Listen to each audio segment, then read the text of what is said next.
Lodok Sambi merupakan objek wisata yang bernuansa pedesaan ini berlokasi di Kecamatan Pakem, Kabupaten Sleman, berjarak 18 km dari pusat kota Yogyakarta. Di sini, pengunjung dimanja dengan pemandangan yang asri untuk melepas penat sambil bermain di pinggir aliran sungai yang tenang. Selain keindahan alamnya, wisata ini terletak di kaki Gunung Merapi. Belakangan juga ramai dikunjungi wisatawan karena tiket masuknya tidak dipungut biaya alias gratis. Ini Ya. dari masyarakat terbantu nggak secara ekonomi gitu? Kalau ekonomi terbantu sih Mas. Jadi kan untuk area parkir kita kasihkan semua, nggak ada potongan dikit, nggak ada. Kalau yang punya lahan besar, nanti kan untuk yang dalam penuh, nanti taruh di luar sini. Yang punya lahan besar, nanti kita gunakan, itu nanti semua kita kasih. Gitu. Berarti dari ekonominya dari parkir, selain dari parkir ya? Kalau itu kontribusi, ya dari Dok Sambi ada. Jadi per tamu outbound atau sewa tempat pasti ada. Untuk yang suka aktivitas yang menantang, di sini tersedia ragam wahana seperti flying fox yang melintasi Kali Kuning sepanjang 280 meter hingga tembok dengan membayar Rp25.000. Mau berkemah di pinggir sungai? Juga bisa loh. Pengunjung cukup membayar Rp35.000 per orang untuk 1 malam dan menyewa tenda berkapasitas 4 orang dengan harga Rp120.000 per malam. Kelompok 5 melaporkan dari Sleman, Yogyakarta.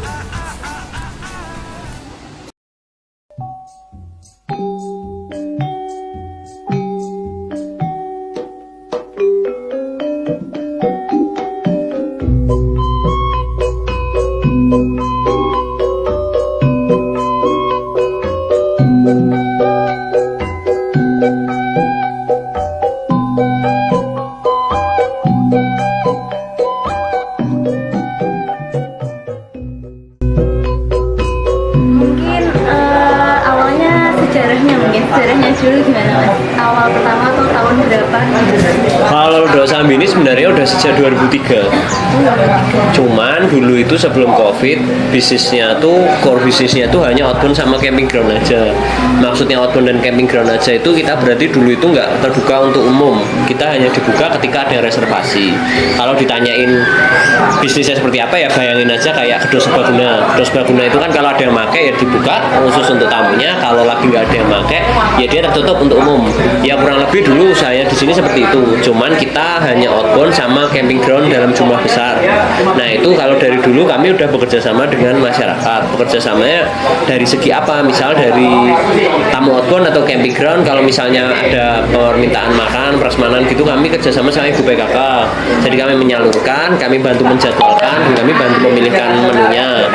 Terus dari penataan lingkungan dan sebagainya, kita pekerja prioritas pasti orang dari sini dulu. Kenapa sih kita gratis? Karena dulu kita mikirnya kita bukanya restoran, masa masuk restoran bayar. Mulainya dari situ, makanya sampai sekarang gratis. Tapi 2021, 2022 kita mulai outbound sama camping groundnya kita buka lagi dengan konsep yang berbeda. Camping groundnya itu bisa 1-2 orang pun bisa, 1-2 tenda bisa, karena memang toh kita setiap hari udah buka. Terus habis itu permainan yang tadinya hanya ada di outbound kita jadikan satu-satu, misalnya kayak flying fox, panahan gitu. Sekarang bisa main 1 orang 2 orang aja nggak apa-apa. Kalau dulu harus outbound aja. Tapi sampai sekarang core bisnisnya ada 4, yaitu restoran, outbound, camping ground, sama persewaan tempat.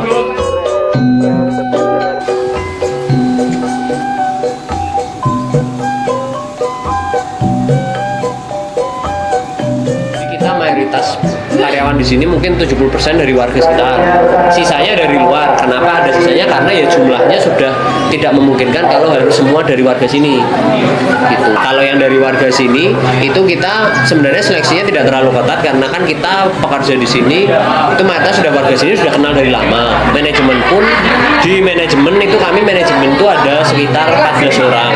Nah itu sekitar 5 orangnya warga asli sini. Kalau yang lainnya kan profesional, maksudnya dari PT. Ini kan di bawah PT. Nah, itu orang-orang dari PT. Tapi kalau 5 orang itu adalah orang warga sini. Jadi kalau sekarang kita ini adalah perusahaan swasta yang bekerja sama dengan masyarakat. Kerjasamanya dengan prioritas pekerjaan, tambahan pemasukan baru warga sekitar, termasuk salah satu tempat untuk jualan UMKM, misalnya makanan-makanan kecil dan semacamnya.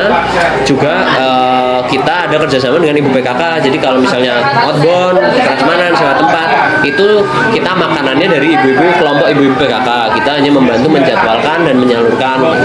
Dengan pekerja pun mayoritas di sini, pekerja yang kerja di sini karyawan itu kita nyebutnya yang kasual. Jadi bayarannya per hari, atau kalau bahasa Jawanya pocokan per hari. Kenapa berangkatnya bayarnya per hari? Karena dulu kan kita ramenya ini berangkatnya dari COVID.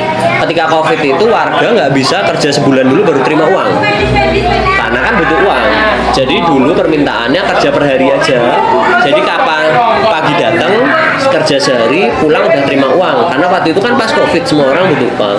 Tapi kalau kebersihan, kita punya tenaga kebersihan. Kita memastikan semua karyawan di sini juga paham bahwa kebersihan itu salah satu poin plus dari Dok Sambi. Makanya kalau dibandingkan dengan pariwisata alam lain, sampah di sini paling minim.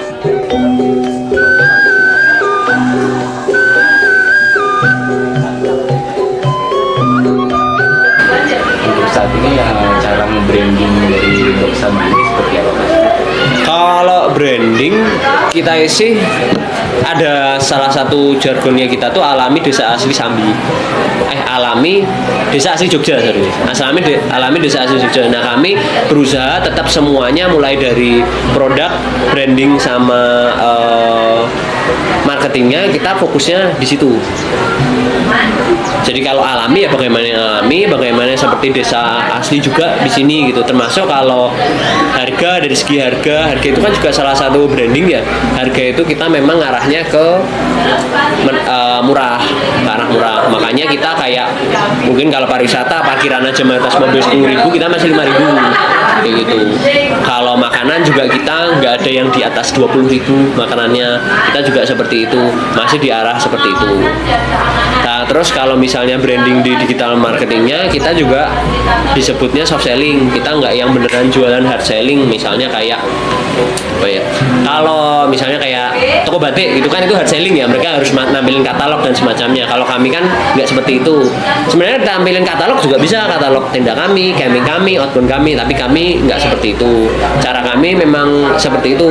Jadi kita memang lebih ke soft selling, lebih ke nunjukin cerita kayak gitu. Experience di sini seperti apa.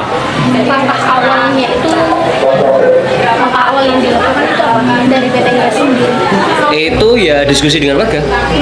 Jadi kalau ditanya langsung buka ya enggak. Dulu mungkin ada waktu sekitar setahunan itu tuh isinya cuma diskusi dan bahas apa ya istilahnya planningnya seperti apa kayak gitu. Karena kan maksudnya zaman dulu itu kan ya 2003 itu kan semua bisnis outbound juga belum sebesar ini gitu. Bisnis wisata di Jogja juga belum seperti sekarang yang dimana-mana wisata. Jadi dulu kan kita bikinnya juga pelan-pelan gitu. Nah dulu kalau nggak salah ya setahunan itu mungkin masih hanya diskusi dan ngobrol gitu loh, musyawarah gimana sih, baru akhirnya mulai pelan-pelan gitu.